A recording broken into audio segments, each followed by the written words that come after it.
Nampocho Ghana for Kasapa or Kabibi there.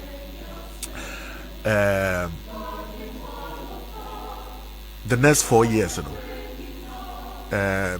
Your papa or your Honorable Kennedy Agyapong. So tum nya flag bearership now. Or a chance to win. In Komopia, Maisie was secret.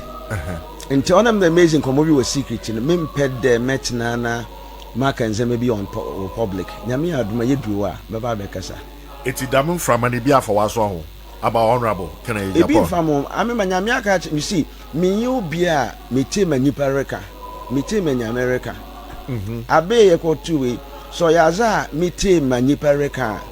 Na me you be a minimum Yamini voice.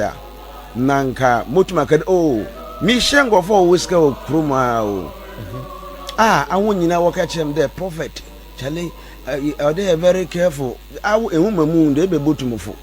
I mean it surprised me. You are not a medical doctor, you are not advising a medical doctor on a medical procedure nti mi she is careful pio kruma minji bi mudin komo pa na wo catch him there azene de mo be MPP baba nti minte mani pareka.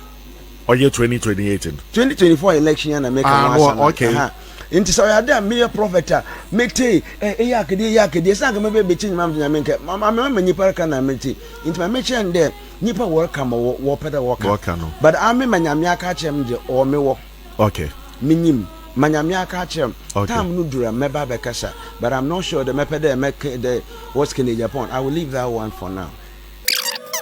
Kindly watch the full video from my YouTube channel, BluntGhana.